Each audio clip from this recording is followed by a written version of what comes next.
Today we continue the series on how to make a pop EDM track from scratch, and today we add the bass. True Sound Studios is in your ears. Okay guys, so welcome back. As always, I am Wiesna, and we are here in my studio, True Sound Studios.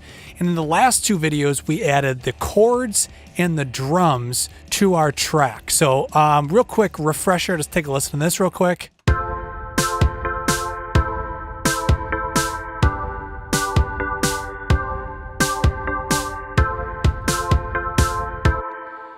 Okay, so if you guys want to watch those videos, I'll put the link in the description of this video, or you can find them at the very end of this video, and there'll be a clickable link that you'll be able to click on, a little video. Okay, so now it is time to add some low end, some girth to this track, and we're going to add bass. So first thing we're going to do is come over here, and we're going to click on this little plus, insert synth, and we're going to come down to the VST2. And we're going to go to Dimension Pro. Now, Dimension Pro, you guys should have this if you have Cakewalk Sonar Platinum. So here, when it asks you for the options, just like the chords, we want to keep the MIDI source the way it is. And then the first synth audio output.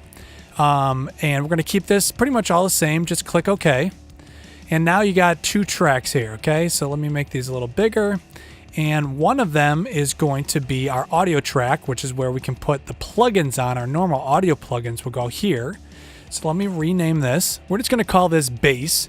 And then the second one down here, this is where all of our MIDI notes are going to go. So we're going to call this one bass MIDI, just to help you guys, distinguish those two tracks a little bit. So essentially write MIDI onto the bass MIDI track. It plays them through our Dimension Pro sound, whatever sound we pick, and then that audio output comes to this track, just the regular bass track. So that's how this works. Bass MIDI to the Dimension Pro, and then it comes back to our audio track. Okay, so now the first thing we're going to do is open up this mixer window a little bigger here. In bass, it is really important, in my opinion, to keep bass mono. Now, the reason you would want to do this, and the reason really why it makes sense, is when bass is in stereo, generally the way you get a stereo sounding bass is to take one channel and make it inverted phase. So essentially we're already talking about having phase problems, having mixing issues right off the bat. If we keep it in mono, we almost totally eliminate those possibilities of those phase problems. Doesn't mean every time it's going to, but it at least is a good start. So we're going to go ahead and click this mono. Okay, so now we can make our mixer window just a little bit smaller here, and we can come over to the Dimension Pro. We want to click on this, double click, and here we go. Here is our Dimension Pro. So right here where it says empty program, we want to click on that. It's going to give us a whole bunch of options. Now, depending on what you guys are looking forward to do, and the sounds you personally like, we're going to go, you can either choose the real basses or the synth basses, and then there's some other things that are hidden down in some of these other files down here, but we're going to use the synth bass. I think this might work a little better. Now, some of the ones I typically use is going to be like this auto trance is kind of cool, the artificial pick, and then even further down the list here, a lot of these producer basses are really good. Those are really monstrous sounding ones. So for this particular situation, we're going to try to use the artificial slap.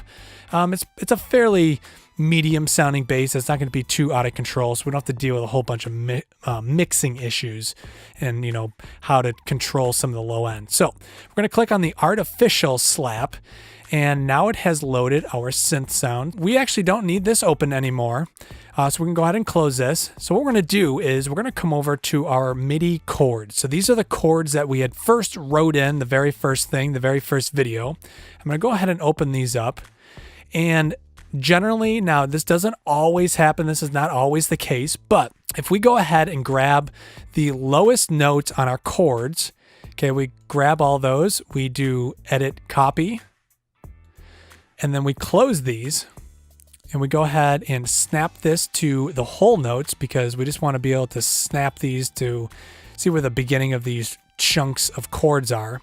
So we're going to click here, which is going to be the very beginning, and we want to click on our bass, MIDI bass, and now we do edit and paste, and now just those low notes have now pasted into our bass MIDI track. So like I was saying, if you take the very bottom notes of your chords, the very bottom notes, so let's go back to this real quick. So this is the synth. So if we take the lowest notes, so here's our first chord. If you take these notes, here's our second chord. If you take these notes, here's our third chord. We take those notes, and our fourth chord, and we take those notes, which happen to be the same. So if we take all of these, for the most part, these could be our bass notes, because really this is the bass note in these chords.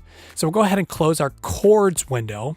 And now that we have copied it into our bass window, just those bottom notes, we can double click on this and you can see we just have those bottom notes, F, E, and D. If we play this right now, you'll hear how high these are. So a bass is obviously generally very low instrument. So if we go ahead and click on here, as you can see, barely it says F5. Now F5 means it is the F note in the 5th octave. So if you don't know about octaves, it's kind of like the groups of notes, and there's multiple octaves, and essentially it's all the same notes, it's just in a different octave. So now what we want to do is we want to take all these notes and we want to bring them down to maybe the 2nd or 3rd octave. So we're going to bring this down to this says right over here, F2 or F3. So we're going to first start out with, maybe we'll try F3. So we're just going to drag all these notes down. So that's F4. Of course, we can't go any lower. So there we go, F3. So let's take a listen to this.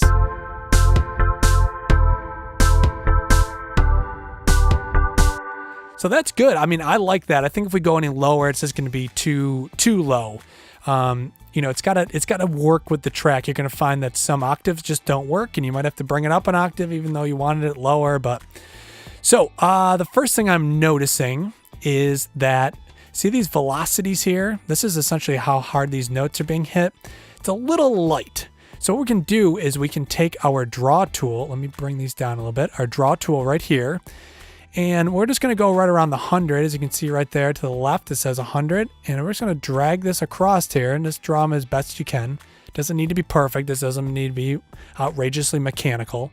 So now if we go ahead and play this, this should be much louder now, essentially as if the bass was being played harder with more attack.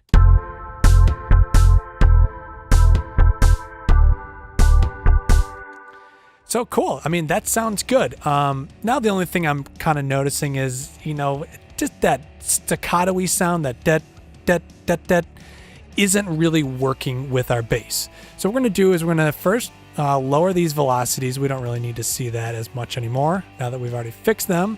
And I'm just going to go ahead and just zoom in here. Okay, so let's go to our first notes. Now, I think I want the bass to go do, do, do, do. So really, we don't need these second notes. So if you right click with the draw tool, it'll actually erase. And just get rid of the last couple guys right here. Okay, great. So now we're going to go to this smart tool up here. And what we're going to do is we're going to actually drag these notes so that they're almost touching each other. This one, because it's a different note, we can actually drag right to the very end. Same thing, let's just drag these over.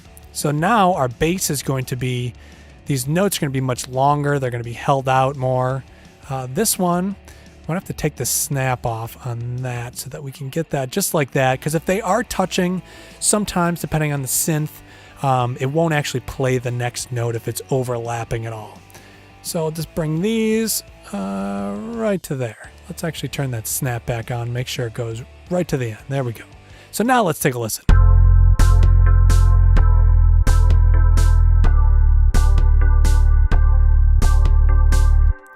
So cool. I mean, that sounds good. I mean, that is essentially what we are looking for. So that sounds cool. Now, the only thing is, you know, maybe at the end here, you might want to just change this up a little bit just to make it a little bit more fun, because this really is kind of very simple. We're going to go to 16th notes here just to make these snap to there. And maybe we'll just have our bass come back up a little bit more. So all I did was just double click, makes a note, and I just dragged it to it. It's at the very end of the measure now. So now let's go ahead and take this, and we're going to go ahead and highlight this. So we're going to right click and drag, and now we have highlighted all the notes. We're going to do edit, copy, and then we're going to come over here to 7, right where it starts, 7th measure, and then do edit and paste. And now we've pasted the exact same thing twice. So now if we take a listen.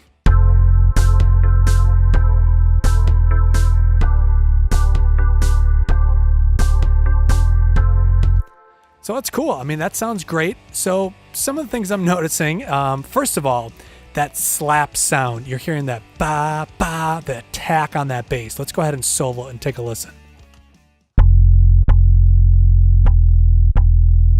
So you can hear that pa, pa, pa, pa. We want to get rid of some of that. That's really not necessary. At least that's not really something I particularly like. It's something I kind of like to get rid of.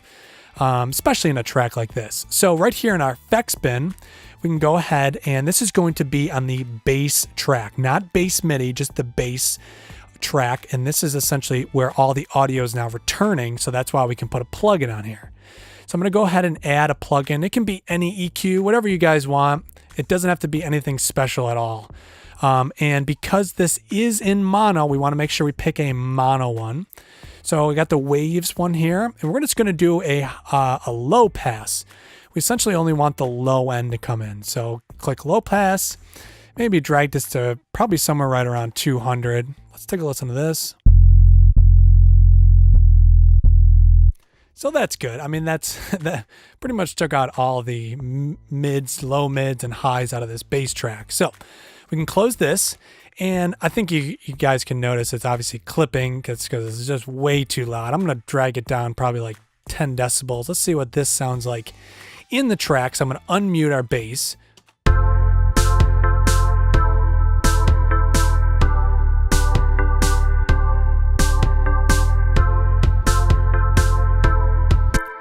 So that's pretty good.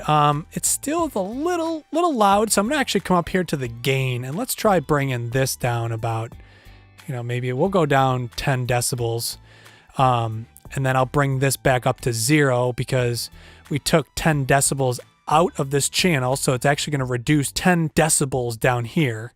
So now because I did that, I can actually bring this fader all the way back up to 0. And then we'll just load an additional decibel just in, because it was still just a little too loud. So let's take a listen to this.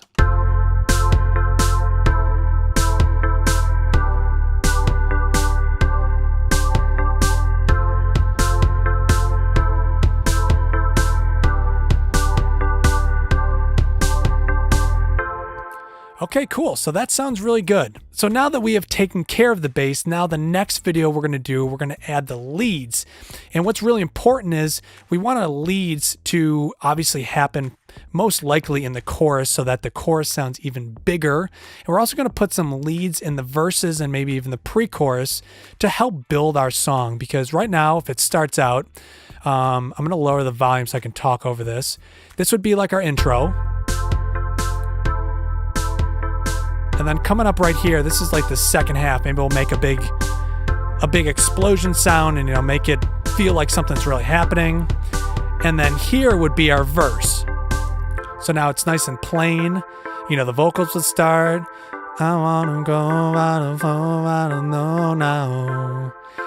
And then, maybe after one more repetition, now we could start the pre-chorus.